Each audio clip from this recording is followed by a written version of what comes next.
There is a sound that every species in the galaxy knows. It is not the roar of a dying star. It is not the scream of a black hole pulling apart a planet. It is something much worse. It is silence. The kind of silence that comes after you have done something terrible, and you are waiting for the consequences to arrive. For 300 years, the galaxy had enjoyed that silence. They had believed it would last forever. They were wrong. The message arrived on every frequency, in every language, broadcast from the edge of known space to its very center. It was short. It was cold, and it carried no invitation for discussion. We remember everything. We are coming, and we are not interested in your words. The transmission ended. The silence returned. But this time, the silence was not comfortable. This time, it was the silence before a storm that no one could stop. On the council world of Verith Prime, the leaders of 12 great civilizations gathered in the Hall of Voices. This was a place built for peace. Its walls were carved from white stone that came from a moon destroyed 1,000 years ago. Its ceiling was open to the sky, so that every species could see the stars and remember that they were all small beneath them. For centuries, this hall had been the place where wars ended and agreements began. But today, it felt like a tomb. Ambassador Keth Varan of the Dravari Collective stood at the center of the hall.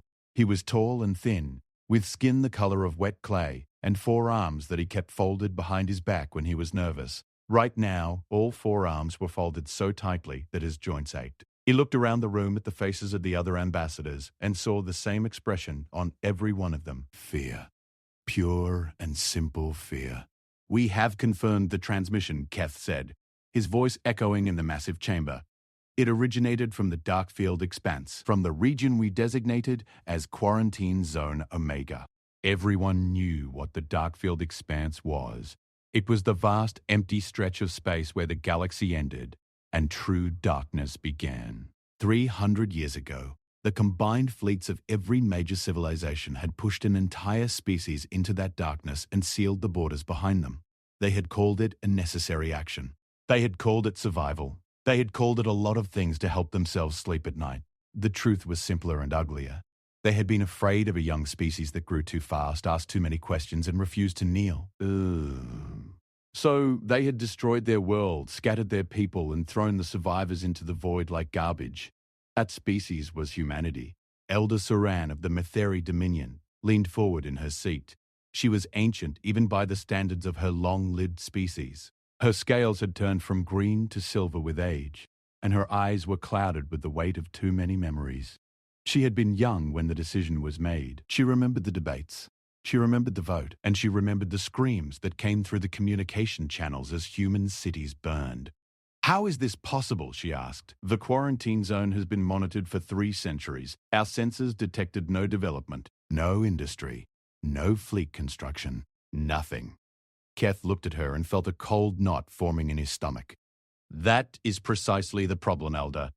We detected nothing because they did not want us to detect anything. Our sensor network along the border has been compromised. We do not know when it was compromised. It could have been decades ago. It could have been a century." The room erupted. Voices overlapped as ambassadors shouted questions and accusations. The Brellian delegate slammed his heavy fist on the stone table. The Uvari representative's bioluminescent skin flashed red with alarm. Everyone was talking, but no one was saying anything useful. Keth waited for the noise to die down. When it did not, he raised his voice and spoke the words that he knew would bring silence. 3 hours ago, the human fleet destroyed the Galactic Monitoring Station at Threshold Point 7. The station had a crew of 400. There were no survivors. Silence fell like a hammer. Keth could hear the wind moving through the open ceiling above. Somewhere in the distance, a bird sang. It sounded obscene in the context of what he had just said.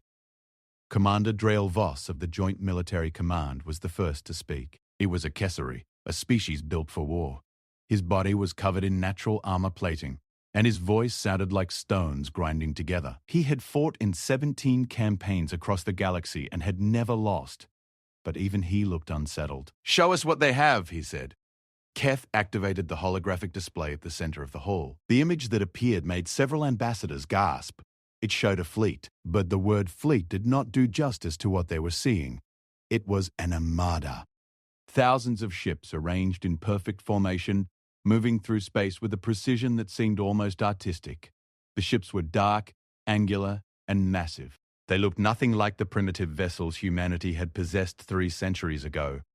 These were weapons of a civilization that had spent 300 years with nothing to do but survive, adapt, and prepare for this exact moment. Our long-range scouts managed to capture this image before they were destroyed, Keth said quietly. We estimate the fleet contains approximately 8,000 warships. The smallest of them is twice the size of our largest battlecruiser. Drow stared at the image. His armored hands gripped the edge of the table so hard that the stone cracked beneath his fingers. That is not possible. 300 years in a dead zone with no resources, no habitable worlds, no trade. How could they build this? Keth shook his head. We do not know, but they did. Elder Saran closed her clouded eyes. We should have killed them all, she whispered. When we had the chance, we should have finished what we started. The words hung in the air like poison.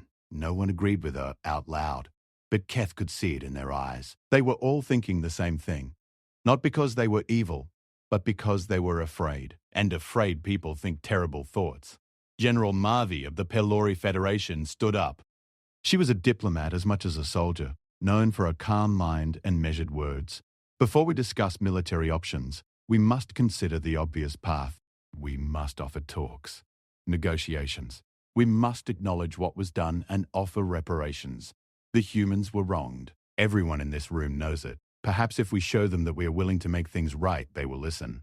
Drow made a sound of disgust. You want to negotiate with a species that just killed 400 of our people without warning. I want to prevent a war that we might not win, Marvi replied. Her voice was steady, but Keth could see the worry in her eyes. She had studied the old records. She knew what humans were capable of when they were angry, and these humans had 300 years of anger stored up. The council debated for hours. Some wanted immediate military action, others wanted diplomacy. A few suggested running. In the end, they agreed on a diplomatic mission. They would send their best negotiators to meet the human fleet and offer peace. They would offer territory, resources, technology, whatever it took. They would apologize.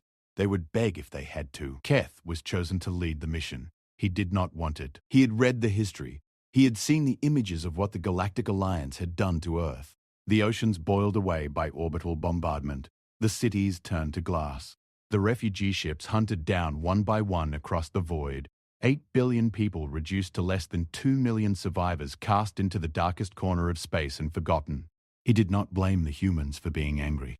He was not sure he would have been willing to talk either. The diplomatic ship, named the Voice of Reason, departed Verath Prime within a day.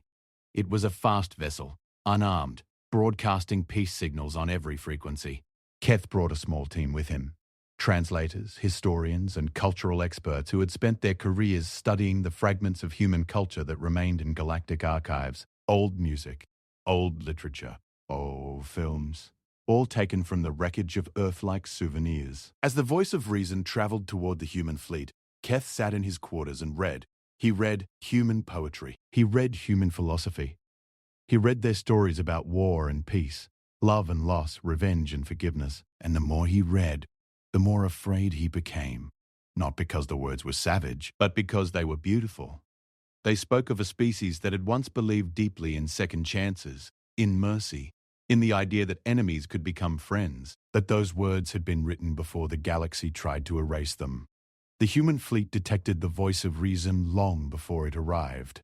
Keth knew this because the ship's sensors showed dozens of targeting locks painting their hull. They were being tracked by weapons that could turn them to dust in less than a second. But no one fired. That was either a good sign or a very bad one. The fleet parted like a mouth opening, and the Voice of Reason was guided through a corridor of warships toward a single vessel at the center of the formation. It was enormous, a dark mountain of metal and purpose, bristling with weapons and covered in strange markings that Keth could not read. The name of the ship was etched across its hull in letters that were 300 meters tall. The Remembrance. Keth felt something cold settle into his bones when he saw that name. It told him everything he needed to know about the people inside. They had not moved on. They had not forgotten. They had built their entire civilization around the memory of what had been done to them. The Voice of Reason docked with the Remembrance. Keth and his team were escorted through corridors that were clean, efficient, and completely without decoration. There were no paintings on the walls, no plants, no color. Everything was grey metal and white light. It felt like walking through the inside of a weapon. The humans they passed were different from the images in the old archives. They were taller, stronger, with eyes that seemed to look through things rather than at them. They moved with a quiet efficiency that reminded Keth of predators. None of them spoke. None of them smiled. They looked at the alien delegates with expressions that held no curiosity, no wonder, and no warmth. Only patience. The kind of patience that comes from knowing exactly what you are going to do and being in no hurry to do it. They were brought to a large room with a single long table. On one side sat Keth and his team. On the other side sat a single human. She was a woman of middle age, with dark hair cut short and scars running down the left side of her face. She wore a simple black uniform with no medals, no insignia, no decoration of any kind. But when she looked at Keth, he felt as if every weapon on every ship in the fleet was staring at him through her eyes. "I am Admiral Marin Cole," she said. Her voice was calm and flat, like still water over deep darkness. "I command the 3rd Expeditionary Fleet of the Human Continuity. You may speak." Keth swallowed hard. He had prepared a speech. He had practiced it dozens of times during the journey. Words of regret. Words of apology. Promises of a better future. But sitting across from this woman, in this grey room, on this ship called Remembrance, the words felt thin and hollow. He spoke them anyway. "Admiral Cole, I come on behalf of the Galactic Council. We recognize that great wrongs were committed against your people. We understand your anger. We are here to offer peace, reparations, and a place among the galactic community. We want to make things right." Admiral Cole listened without expression. When Keth finished, she was quiet for a long time. Then she reached under the table and placed something on its surface. It was a small object, blackened and twisted by heat. It took Keth a moment to realize what it was. A child's toy. A small figure of some kind, melted almost beyond recognition. "This was found in the ruins of a city called Mumbai," Cole said. "It belonged to a child who was 6 years old when your alliance decided that humanity was a threat. That child did not survive. Neither did the 8 billion others like her." She pushed the toy toward the center of the table. "You want to make things right. Tell me, Ambassador, how do you make 8 billion deaths right? What is the price of a species nearly erased from existence? What words undo 300 years of exile in the darkest corner of space?" Keth opened his mouth, but no words came out. Because there were no words. There was no number, no promise, no treaty that could answer those questions. And they both knew it. Cole stood up. The meeting was over. It had lasted less than 10 minutes. "Return to your council," she said. "Tell them that humanity heard their offer. Tell them that we considered it carefully. And tell them that it is too late for words." She walked to the door and stopped. Without turning around, she added one final sentence. "Tell them that we are not coming for revenge. Revenge is emotional. Revenge is messy. What we are coming for is something much worse. We are coming for accountability. And accountability does not negotiate." The door closed behind her. Keth sat in the grey room, staring at the melted toy on the table, and understood with perfect clarity that the galaxy had just run out of time. The voice of reason returned to Vereth Prime, carrying nothing but bad news and a melted toy that Ambassador Keth Varan placed on the council table without a word. He did not need to give a long report. The faces of his team told the entire story. They looked like people who had stared into something vast and dark and understood for the first time that it was staring back. The council erupted into chaos. For 2 days straight, the leaders of 12 civilizations argued, screamed, blamed each other, and accomplished nothing. The Dravari blamed the Metheri for proposing the original extermination plan. The Metheri blamed the Kasari for carrying it out. The Kesari blamed everyone for not finishing the job. Round and round it went, a circle of guilt that had no beginning and no end. While they argued, the human fleet moved. The first target was not a military installation. It was not a weapons factory or a shipyard. It was a communications relay station on the edge of Brellian space. The station was lightly defended, staffed by technicians and engineers who spent their days maintaining the signal arrays that allowed the galactic network to function. When the human ships appeared on their sensors, the station commander sent a distress signal, and ordered his crew to prepare for evacuation. The human fleet did not fire a single shot. Instead, they broadcast a message on the station's own communication system. The message was simple. It contained coordinates, dates, and names. Coordinates of every human colony that had been destroyed during the purge. Dates of every orbital bombardment. Names of every human refugee ship that had been hunted down and eliminated by galactic forces. The broadcast lasted 4 hours. When it ended, the human fleet moved on, leaving the station untouched. The crew of the station listened to every second of that broadcast. By the end of it, several of them were weeping, not because they were threatened, but because they had never known. The purge of humanity had been classified at the highest level 3 centuries ago. Most citizens of the galaxy had been told that humans were a dangerous primitive species that had been relocated to a distant region for everyone's safety, a necessary measure, a kindness even. The broadcast told a different story. It told the truth. Within days, the recording spread across the galactic network like fire through dry wood. It was copied, shared, translated, and discussed on every world in every system. Billions of beings who had never heard of the human purge suddenly learned what their governments had done in their name. The reaction was immediate and volcanic. On Dravari Prime, citizens marched in the streets demanding answers from their leaders. On the Pelori homeworld, the parliament was besieged by protesters who threw rotten fruit at the building and chanted the names of destroyed human cities. On Uvari worlds, the bioluminescent population turned their skins to a deep, angry red that could be seen from orbit. The entire galaxy was burning with outrage, and the humans had not fired a single weapon to cause it. Keth watched the chaos unfold from his office in the Hall of Voices and felt a grudging admiration that he would never admit to anyone. The humans were not just strong. They were smart. They understood something that most species learned only after centuries of warfare. The most powerful weapon in the universe was not a gun or a bomb. It was the truth, delivered at the right moment to the right audience. Commander Drael Voss did not share Keth's appreciation for human strategy. He was a soldier, and soldiers responded to threats with force. He assembled the largest combined fleet in galactic history, 40,000 warships from 8 different species, armed with the most advanced weapons technology available. He called it the Shield of Unity and positioned it along the border of human-controlled space. "Let them come," Drael said at the military briefing. "Numbers are numbers. We have 5 ships for every one of theirs. Even if their technology is superior, mathematics does not lie." General Mavi, who had been reassigned from diplomacy to military planning after her peace proposal failed, looked at the tactical displays and said nothing. She had spent the last week studying every piece of data they had on human military history, not just their current fleet, but their entire history of warfare going back thousands of years on their original planet. What she had found disturbed her deeply. Humans did not fight the way other species fought. Most galactic civilizations treated war like a game of position. Move your fleet here. Block their fleet there. Capture the system. Hold that territory. It was logical, predictable, and civilized.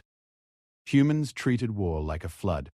They did not try to hold positions. They tried to drown their enemies in pressure from every direction at once. They were creative in ways that bordered on insanity. They adapted faster than any species Mavi had ever studied. And most importantly, they did not stop when they were losing. They did not stop when they were outnumbered. They did not stop when any rational calculation said they should surrender. They just kept coming. Mavi tried to explain this to Drael, but he waved her off. He was Kesseri. His people had been warriors for 10,000 years. He was not afraid of a species that had spent the last 3 centuries hiding in the dark. The first engagement happened in the Volduan Corridor, a narrow passage of navigable space between 2 dense nebulae. Drael had positioned 12,000 ships at the corridor's exit, creating a wall of firepower that nothing could pass through. It was a textbook defensive formation. It was exactly the kind of strategy that had worked in every galactic war for the last millennium. The human fleet did not use the corridor. Instead, they punched straight through the Kalish Nebula itself. Every military tactician in the galaxy knew that nebula navigation was suicide. The radiation, the electromagnetic interference, the gravitational anomalies, all of it made the nebulae impassable death traps. Every species knew this. Every species avoided them. The humans flew through the nebula like it was an open highway. They emerged behind Drael's defensive line, in a position that no one had thought to defend because no one had believed it was possible. The attack was swift, precise, and devastating. In 4 hours, 3,000 galactic warships were destroyed or disabled. The human fleet lost 17 vessels. Drow retreated. He had no choice. His perfect defensive formation had become a trap, with enemies behind him and a nebula blocking his escape route. He pulled his remaining ships back to the secondary defense line at Varan Station and sent a furious message to the Council, demanding to know how the humans had navigated the nebula. The answer came from the Science Division 3 days later, and it made Drail's blood run cold. The humans had not simply navigated the nebula, they had mapped it. Every gravitational current, every radiation pocket, every electromagnetic storm. They had mapped the entire thing over the course of decades, slowly, patiently, sending tiny unmanned probes through the nebula one at a time, building a three-dimensional map of its interior with a level of detail that the galactic scientific community had never attempted because they had never seen the point. The humans had seen the point. Because the humans had been planning this war for a very long time. While Drail reorganized his fleet, the humans opened a second front, and a third, and a fourth. They did not concentrate their forces in one place like a traditional military campaign. They spread out like water, finding cracks in a wall, appearing in systems that had no strategic value, bypassing heavily defended positions, and striking at targets that seemed random until you looked at the pattern. Mavi was the first to see the pattern. She stood in front of the strategic hologram in the military command center, staring at the scattered points of human attacks, and suddenly understood what they were doing. They were not attacking random targets. They were attacking infrastructure, communication relays, supply depots, fuel processing stations, navigation beacons. They were systematically dismantling the nervous system of galactic civilization.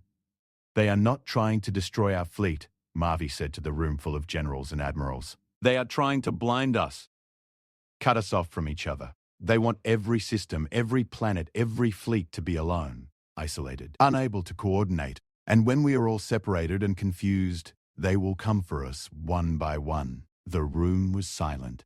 Every officer present understood the implications. This was not a war of conquest. This was a systematic dismantling. The humans were taking apart galactic civilization the same way a surgeon takes apart a body. Carefully, methodically, one nerve at a time. On the Council world, the political situation deteriorated rapidly. The public anger over the human purge revelations had not faded. If anything, it had grown worse as more details emerged. Independent journalists and historians, inspired by the human broadcast, had begun digging into classified archives and publishing what they found. Stories of human refugee ships being destroyed while broadcasting surrender signals. Stories of human children being separated from their parents in holding facilities that were little more than prisons. Stories of galactic officials who had argued against the purge being silenced or removed from power. The citizens of the galaxy were learning that their civilization was built on a crime.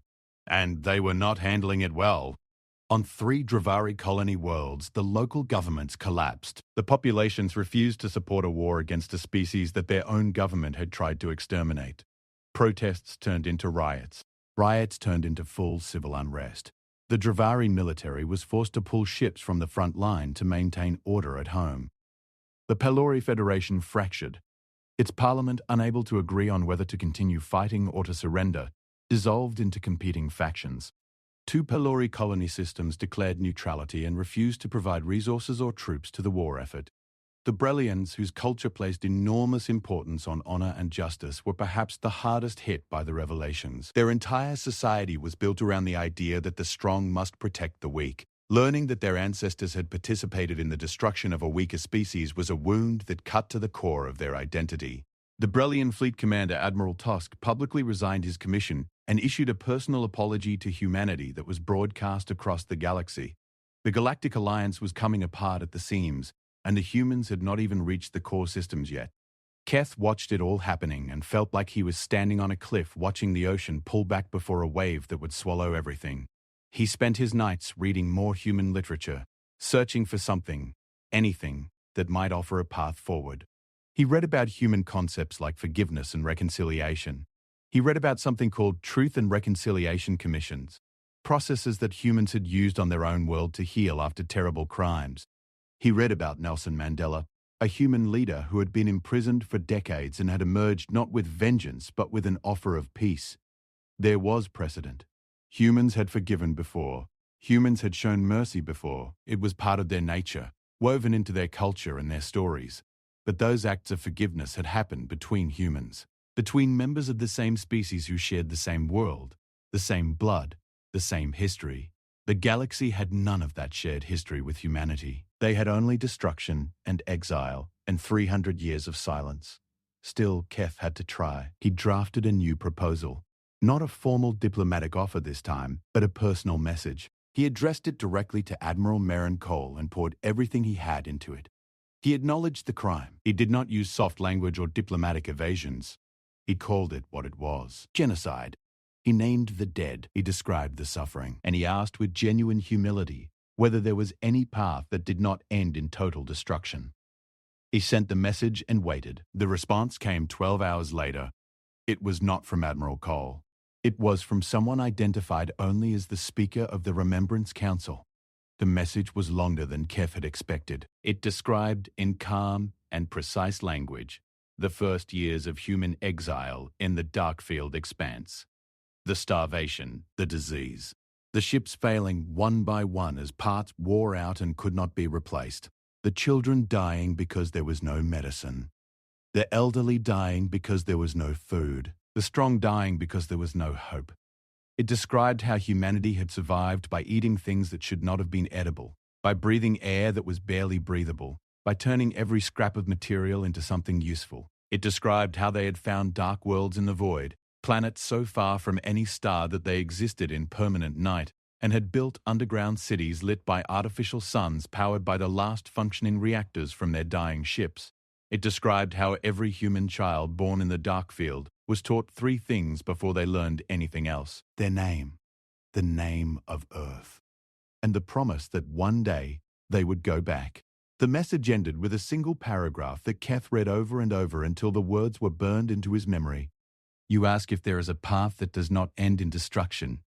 We asked ourselves the same question 300 years ago as we watched our world burn. We asked it as we buried our dead in the frozen soil of lightless worlds. We asked it every day for 3 centuries, and we found an answer. The answer is yes. There is always a path that does not end in destruction. But that path required someone to choose it 300 years ago. No one did. The path you are looking for existed once. You destroyed it along with everything else. What remains now is not a path. It is a consequence. Keth set down the message and stared at the wall of his office for a long time. Outside, he could hear the distant sound of alarms. Another system had fallen. Another fleet had been scattered. The galaxy was shrinking around them, contracting like a wounded animal trying to protect its vital organs. He thought about the melted toy still sitting on the council table where he had left it. He thought about Admiral Cole's scarred face and flat voice. He thought about the name on the side of that massive warship. The Remembrance. Not the Vengeance. Not the Fury. The Remembrance. A name that said everything about what drove these people. They were not motivated by hate. Hate burns out. Hate fades. What the humans carried was something far more durable. They carried memory, and memory does not negotiate. Memory does not accept apologies. Memory simply is. It exists as a permanent record of what happened, and it demands that the future be shaped by the truth of the past rather than the convenience of the present. The galaxy had spent 300 years pretending that the past did not exist. The humans had spent 300 years making sure it would never be forgotten. And now the past had come home. Keth picked up his communicator and called General Marvey. When she answered, she looked exhausted. There were dark circles under her eyes and her uniform was wrinkled. She had not slept in days. How long do we have? Keth asked. Marvey did not pretend to misunderstand the question. At their current rate of advance, the human fleet will reach the core systems within 60 days, possibly less if they continue to find ways through our defensive positions. Can we stop them? Marvey was quiet for a moment. Then she said, No, not with force.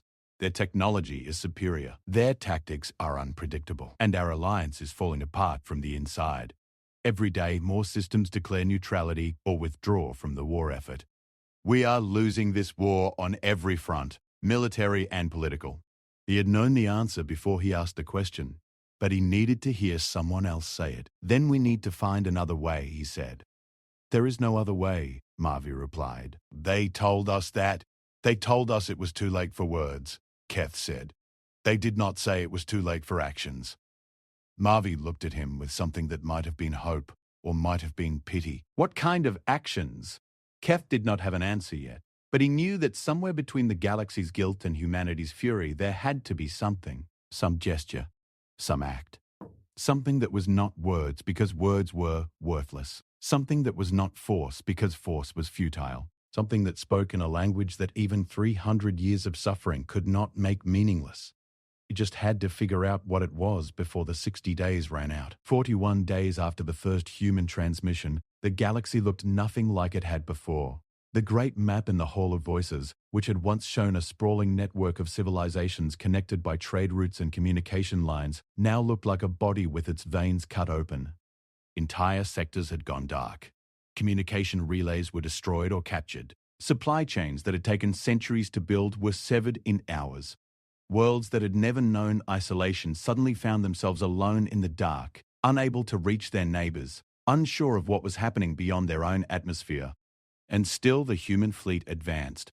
Ambassador Keth Voran had not slept more than 2 hours a night for weeks. His forearms ached constantly from the tension he carried in his body. His appetite had vanished. He spent his days in his office, surrounded by datapads and star charts, searching for the answer to a question that might not have one. What could the galaxy offer humanity that was not just words? The answer came to him not from strategy or diplomacy, but from a story. He was reading a human text, an old one, written long before humanity had ever left their planet. It was about a man who had wronged his brother terribly. The brother had every right to seek revenge. Instead, the man went to his brother and did not simply apologize. He gave away everything he had, his land, his animals, his wealth. He stripped himself bare and stood before his brother with nothing, saying in effect that his brother's pain was worth more than everything he possessed. Keth stared at that story for a long time. Then he stood up and walked to the council chamber. The council was in permanent session now, though it was a shadow of what it had been. The Pelori delegates had left. The Brellians had withdrawn to their own space and declared formal neutrality. The Ovari ambassador sat in her chair but had not spoken in days, her skin flickering between colors of grief and shame. Only 6 civilizations still had representatives at the table, and they were all exhausted, frightened, and running out of options. Keth walked to the center of the chamber and spoke without preamble. "We have been approaching this the wrong way," he said. "We keep asking what we can give them. Territory, resources, technology, apologies. But none of those things cost us anything real. Territory is just space. Resources can be replaced. Technology is just knowledge. Apologies are just air-shaped into sounds." He paused and looked at each face in the room. The humans are not asking us for things. They are asking us for something much harder. They are asking us to pay a real price. A price that hurts. A price that proves we understand what we did. And the only price that can do that is the one thing we have been trying to protect throughout this entire conflict. Elder Suran leaned forward. "And what is that?" "Our power," Keth said simply. "Our authority. Our right to govern ourselves without accountability. The humans are not coming to conquer us. They are coming to dismantle the system that allowed the purge to happen, and the only way to stop them is to dismantle it ourselves, voluntarily, completely, before they do it by force." Commander Derail, who was attending via holographic link from his command ship, slammed his armored fist against something off-screen. "You are asking us to surrender without conditions, to give up our sovereignty to a species that has been attacking us for weeks. I am asking us to do the only thing that might stop the destruction of everything we have built," Keth replied. "Every military response has failed. Every diplomatic approach has been rejected. The humans are winning this war, and they are winning it so thoroughly that the only question left is not whether we lose, but how much we lose before we accept that it is over." "And if we do what you suggest?" General Mavi asked. She was the only military officer who seemed willing to listen. What exactly does that look like? Keth had spent the last 3 sleepless nights working on exactly that question. He activated the holographic display and showed them his proposal. The plan was radical. It called for the complete dissolution of the Galactic Council in its current form. Every species that had participated in the human purge would submit to a process of accountability overseen by an independent body. Not a galactic court controlled by the same species that committed the crime, but a new institution with real authority and real independence.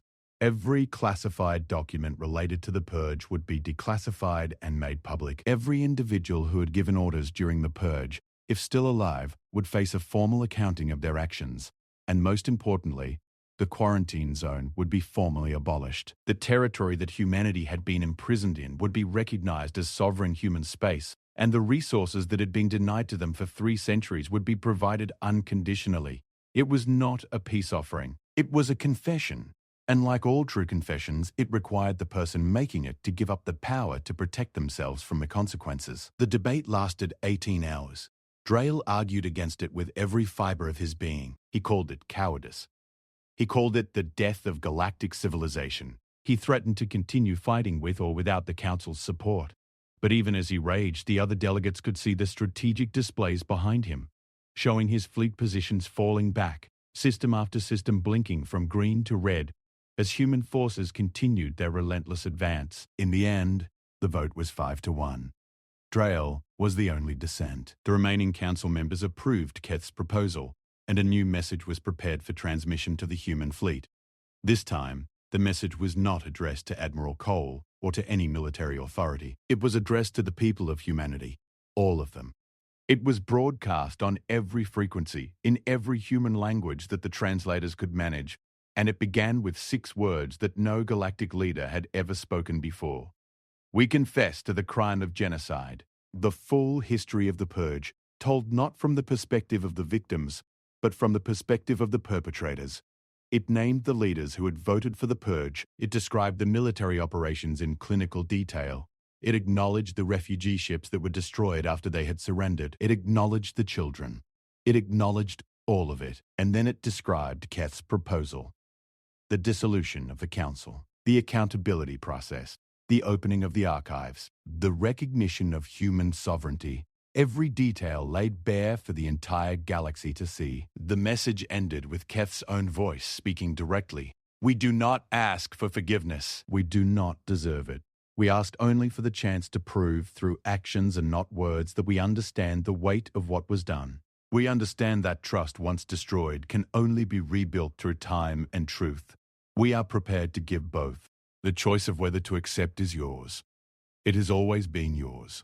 We simply forgot that for 300 years. The transmission ended. The galaxy held its breath. For 72 hours, there was no response from the human fleet. No movement. No communication. Nothing. The silence was agonizing.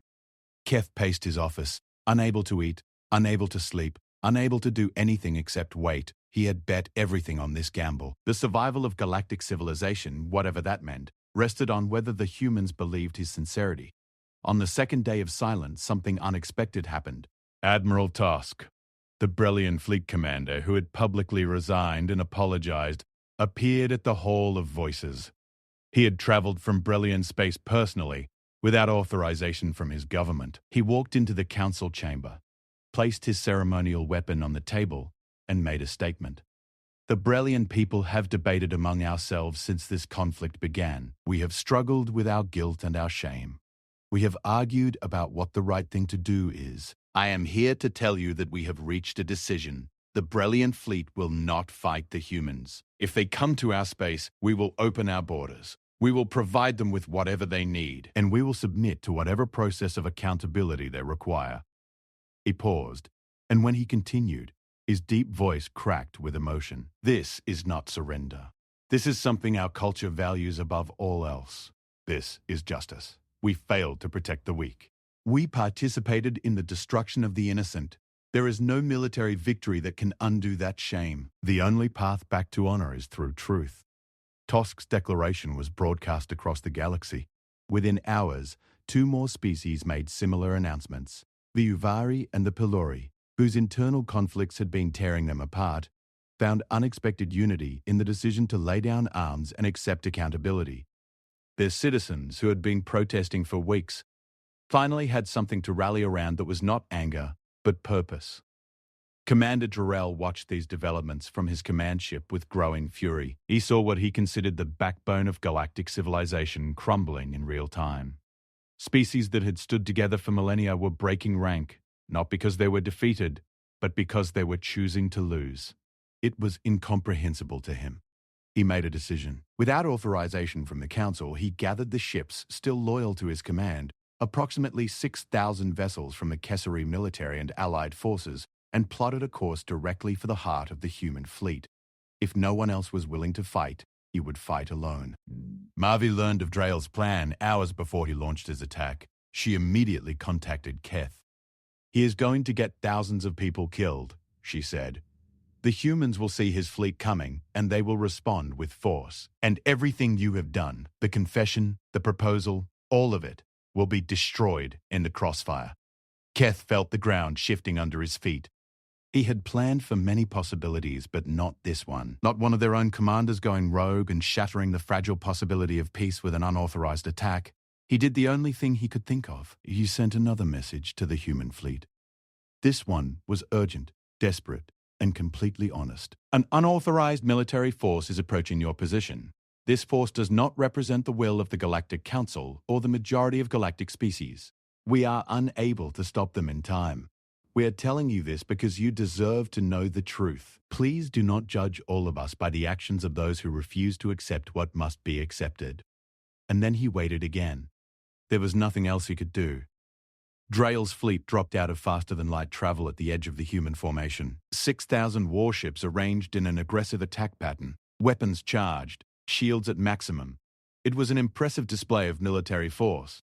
Against any other opponent, it might have been intimidating. The human fleet did not react at all. Drell ordered his ships to advance. They moved forward, closing the distance to weapons range. Still no reaction from the human fleet. No ships moved to intercept. No targeting locks painted Drell's vessels. The human formation simply sat in space, motionless, like a mountain watching an insect approach. Drell opened a communication channel to the human flagship. "This is Commander Dre Voss of the Kessari Military Authority. I reject the terms offered by the Galactic Council. The Kessari do not surrender. The Kessari do not confess. The Kessari fight." The response came from Admiral Cole. Her voice was the same calm, flat tone that Keth remembered from their meeting. "We know who you are, Commander. We have studied your career. 17 campaigns. 0 defeats. You are considered the finest military mind your species has produced in 1,000 years." There was a pause. Then Cole continued. "We want you to understand something before you make your next decision. We are not going to fight you, not because we cannot, but because it would prove nothing. You command 6,000 ships. We could destroy every one of them in less than an hour, but killing your soldiers will not change what happened to our people. It will not bring back our dead. It will not rebuild our world. It will only add more names to a list that is already too long." Drell's jaw tightened. "Do not lecture me about sacrifice." "I am not lecturing you," Cole replied. "I am giving you a choice, something that was never given to us. You can attack our fleet, and we will defend ourselves, and many of your people will die. Or you can stand down, and no one dies today. We are giving you the choice because that is the difference between us. When your people had the power, they chose to destroy. Now that we have the power, we are choosing to offer an alternative." Drell stood on the bridge of his flagship, surrounded by his officers, all of them watching him with fierce loyalty. They would follow him into battle. They would die for him. He knew this with absolute certainty, and for his entire life, that certainty had been the foundation of everything he believed in. But standing there, facing an enemy that refused to be an enemy, he felt that foundation cracking. Not from weakness, from something worse. From the realization that the humans were doing something he had never encountered in 17 campaigns. They were winning by choosing not to fight. They were demonstrating a strength that had nothing to do with weapons or tactics. It was the strength of someone who could destroy you completely and chose not to. And that kind of strength could not be defeated in battle. The silence on the bridge stretched for a long time. Then, Drell did something he had never done before. He ordered his fleet to stand down. He did not surrender. The word never left his mouth. He simply turned his ships around and flew home. His officers did not question him. They did not need to. They had heard the same transmission. They had felt the same shift in the universe. Something fundamental had changed. And fighting it would be like fighting gravity. When news of Drail's withdrawal reached Ferrith Prime, Keth collapsed into his chair and wept. He wept for relief. He wept for exhaustion. He wept for the 8 billion people who had died 3 centuries ago because no one in the galaxy had the courage to say no. He wept for the millions of humans who had survived in the darkness and built something extraordinary out of nothing but suffering and stubbornness and an unbreakable refusal to disappear. The human response to the Galactic Confession came on the 74th hour. It was delivered not by Admiral Cole, but by a young woman who identified herself as Lyra Osei, the elected representative of the human continuity. She appeared on screens across the galaxy, standing in a room that Keth could see was aboard the Remembrance. Behind her was a wall, and on that wall were names. Millions of names etched into the metal in letters so small that they covered every centimeter from floor to ceiling. The names of the dead. Lyra Osei looked into the camera with eyes that were hard but not hateful. When she spoke, her voice carried the weight of 300 years. But it also carried something else. Something that Keth had been searching for and had almost given up on finding. Possibility. "We have received your confession," she said. "We have read every word. We have discussed it among our people, all of us, in every colony, on every dark world that became our home when you took our son away." She paused. "For 300 years we dreamed of this moment. Some of us dreamed of revenge. Some of us dreamed of justice. Some of us dreamed of simply being acknowledged. Of hearing someone say out loud that what happened to us was real and that it mattered. Your confession is not enough. It will never be enough. Nothing will ever be enough. You cannot undo what was done. You cannot give us back our dead. You cannot give us back the centuries we spent in darkness. These are debts that can never be fully repaid. But," she let the word hang in the air, "but we did not survive 300 years in the void by being small. We did not build cities in eternal night by being limited. We did not cross the darkness and come back by being anything less than what we are. And what we are is a species that has always had the capacity to choose what comes next, even when every reason in the universe says we should choose destruction. We accept your proposal, not because we forgive you. Forgiveness is not something that can be given on demand or on schedule. It is something that grows slowly, in the space between people who are willing to do the hard work of earning it. We accept your proposal because it is the beginning of that work. Not the end, the beginning. The dissolution of the council, the accountability process, the opening of the archives, these are not gifts to us. They are obligations you owe to yourselves. You cannot build a just civilization on the grave of an unjust act. You must dig up the grave. You must look at what is inside. And you must carry the weight of it openly, for as long as it takes. We will participate in this process. We will send our people to sit beside yours. We will share our records, our testimony, our truth. And we will watch carefully, because trust is not rebuilt with a single confession. It is rebuilt with 1,000 days of consistent action.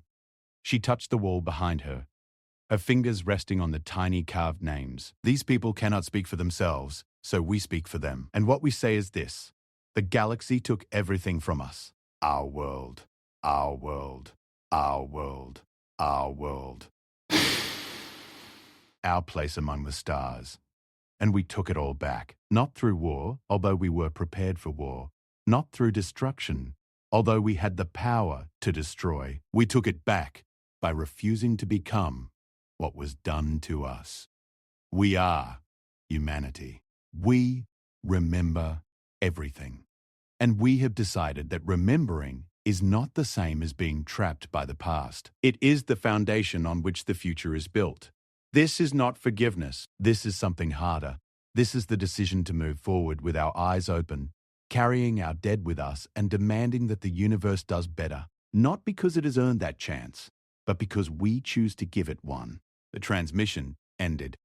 Across the galaxy, on 12 homeworlds and 1,000 colonies, beings of every species sat in stunned silence. Then, slowly, something began to happen. Not celebration. Not relief.